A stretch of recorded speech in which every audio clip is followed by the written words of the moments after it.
আসসালামু আলাইকুম। আমি doctor Tahmid Kamal, pain paralysis and rehabilitation medicine specialist. আজকে আমরা যে বিষয় নিয়ে আলোচনা করব সেটি হচ্ছে কোমর ব্যথা বা পিএলআইডি। পিএলআইডি বা কোমর ব্যথা এমন একটি রোগ যেটি আপনার কোমরের মেরুদণ্ডের মাঝখানে যে ডিস্ক থাকে সেই ডিস্কটি হার্নিয়েশনের ফলে হয়ে থাকে, বা ডিস্কটি যদি বাল্জ হয়ে থাকে বা ডিস্কটি যদি বেড়ে যায় তাহলে সেটি হয়ে থাকে। আমরা জেনে থাকি যে আমাদের কোমরের পিছনে আমাদের ব্রেইন থেকে যে স্পাইনাল কর্ড নামে বা ব্রেইন থেকে যে স্নায়ু নামে সেটি থাকে।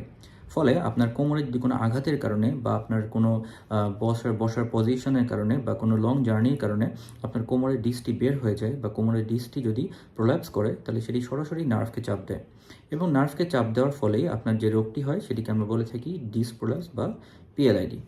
এটিতে তীব্র কোমর ব্যথা হয় এবং এটিতে আপনার কোমর ব্যথাটি পায়ের পর্যন্ত ছড়িয়ে যেতে পারে এবং পাটি হাঁটু থেকে পা পর্যন্ত আপনার পায়ে ঝিনঝিন শিনশিন করতে পারে।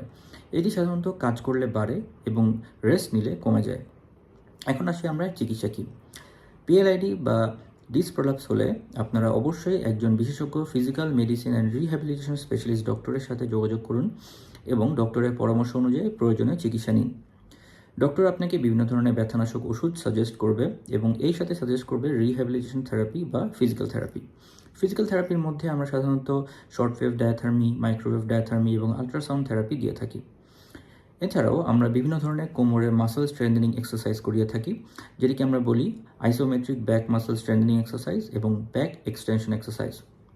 এছাড়াও আপনারা পিএলআইডির যে স্পেসিফিক কজ বা স্পেসিফিক কারণ আপনারা জানার জন্য আপনারা একটি এমআরআই করতে পারেন, এবং এমআরআইতে আমরা ফুল ভার্টিব্রাটি দেখে থাকি যে কোথায় ডিস্ক প্রোল্যাপস হয়েছে বা কোথায় পিএলআইডি হয়েছে।